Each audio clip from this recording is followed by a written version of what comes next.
고용 촉진 장려금. 고용 촉진 장려금 아까 얘기했죠. 좀 취약계층을 고용하거나 실직 상태가 오래된 사람을 고용하거나 하는 경우에 받을 수 있습니다.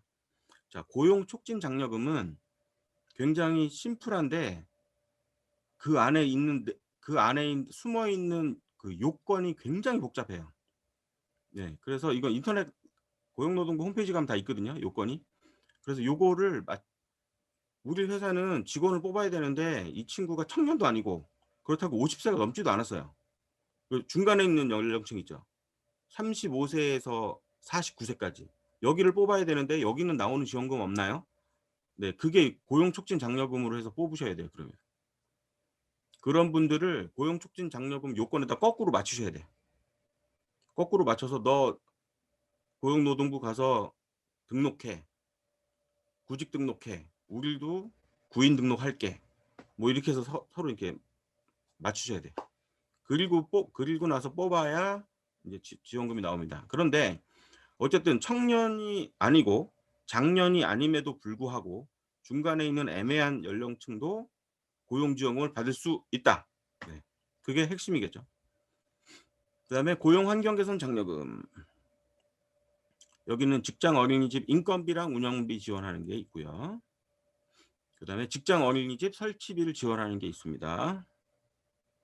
그다음에 고령자 고용 환경 개선 자금을 융자. 이거 다 지원이잖아요. 보조금. 그냥 주는 거거든요. 이제까지 다 주는 거였는데 여기 정책 자금처럼 융자 해 주는 게 있네요. 네. 이건 목돈이 들어오겠죠. 목돈이 빵 뭐 1억, 2억 이렇게 펑 쏴 주는 거죠.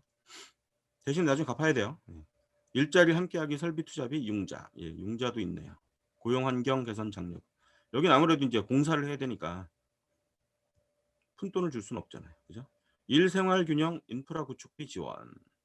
그래서 다 인프라 뭐 시설이 들어가는 거는 이렇게 지원금이 나옵니다. 그다음에 지역 고용 촉진 지원금. 그래서 아까 저 고용 취약지구. 자, 예산 편성 현황을 좀 볼게요. 우리나라 예산이 어떻게 편성돼 있나. 이 고용 지원금에. 고용 지원금 예산이 2020년에 25조였어요. 근데 내년 예산 발표됐잖아요. 32.5조로 늘었습니다. 예. 7조가 늘었어요. 요게 보통 1년에 1조 늘기도 힘들거든요, 고용은. 근데 단 1년 만에 7조가 늘었어요. 전 예산 이렇게 된 거 처음 봤어요. 네. 이게 국회에서 다수당이 있어서 그런지 몰라도 하여간 그냥 다 일사천리 통과. 다 통과. 그래서 내년에 받을 게 엄청 많으실 겁니다. 그만큼 요구하는 사람들도 많을 거예요. 네. 그래서 빨리 먼저 챙기세요. 그래서 왜 이렇게 예산이 늘었냐 봤더니 그 국민 취업 제도를 운영하겠다고 했는데 올해는 20만 명을 하기로 했는데 시행을 안 했어요. 이 예산이 딴 데로 갔어요. 코로나 복구 자금 다 쓰였어요. 딴 데로 전용돼 가지고.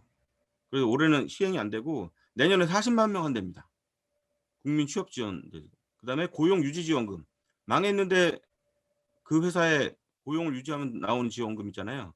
2020년 예산이 2만 명이었는데 21년 예산이 몇 명인지 보세요. 45만 명. 20배가 늘었어요. 예. 어마어마하죠. 그다음에 공공 일자리. 이 공공 일자리 그래서 공무원이나 준공무원 일자리도 95만 개를 늘렸는데 인제 내년에 103만 개를 또 늘린다고 합니다.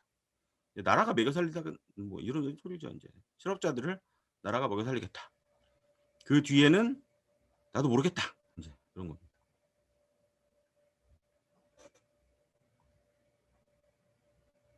네. 그래서 이 예산을 보면 지원금의 윤곽이 보입니다. 네. 그래서 예산을 좀 알아봤고요. 자, 어디서 신청하나요? 네. 어디서 신청하는지 아까도 말씀드린 고용센터 제가 보여 드렸죠.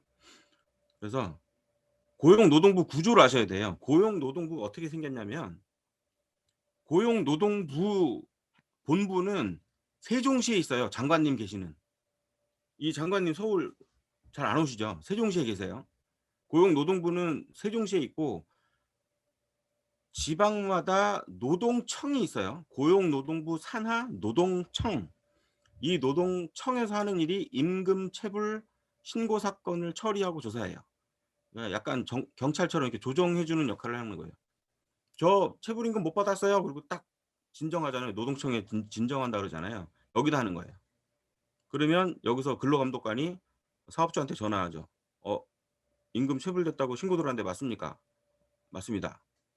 "언제까지 주실 건가요?" "아 죄송합니다. 며칠까지 주겠습니다." "그럼 둘이 합의하시고 빨리 해결해 주세요." 뭐 이런 식으로 처리하고 조사를 해 줍니다. 경찰 역할을 하는 게 이게 노동청이고요. 그다음에 사업장 지도 점검도 나갑니다. 노사관계 지도도 해요. 자 인제 고용센터라는 데가 있어요 또. 노동청 말고 고용센터. 고용센터는 실업급여를 신청하는 곳이고요. 그다음에 각종 고용지원금을 지급하는 곳이고요. 그다음에 취업 지원 관련 업무, 특히 취업 성공 패키지도 고용센터에서 해요. 그래서 고용센터가 좀 중요하죠. 그다음에 근로복지공단이라는 데가 또 있네요. 근로복지공단은 뭐고 고용센터는 뭐야? 예. 근로복지공단은 고용보험과 산재보험을 징수하는 역할을 합니다. 네. 그래서 영수증 집으로 저기 고용보험이나 산재보험 영수증 날라오는 데가 근로복지공단 찍혀 있죠. 고용보험, 피보험 자격을 관리합니다. 그다음에 산재를 승인해 주는 처리를 해요. 그다음에 일자리 안정자금은 여기서 나와요. 근로복지공단에서. 희한하죠. 고용지원금은 다 고용센터에서 나오는 줄 알았더니 일자리 안정자금은 여기서 주네. 네. 그다음에 표준 산업분류 코드 변경 신청을 근로복지공단에다 합니다. 그래서 여러분 제가 아까 업종 코드 변경하면 된다 그랬죠. 업종 코드 변경은 근로복지공단에 하시고 고용 그 고용지원금 신청은 고용센터에다 하시는 거예요. 아시겠죠? 예. 그다음에 노동위원회가 있습니다. 이건 분쟁을 조정하는 거죠. 부당해고 관련 업무를 하고 네 그렇습니다. 그래서 지원금은 고용노동부 산하 어느 기관으로 가야 될까요? 여기에 대한 답은 그죠? 지원금은 고용노동부 산하 어느 기관으로 가야 될까요? 이제까지 설명했던 지원금은 어느 기관으로 가야 될까요? 네, 고용센터. 고용센터로 가셔라. 저기 세종시에다 전화 걸지 마시고 네, 장관님 바쁘시니까 고용센터에다가 전화하시면 됩니다.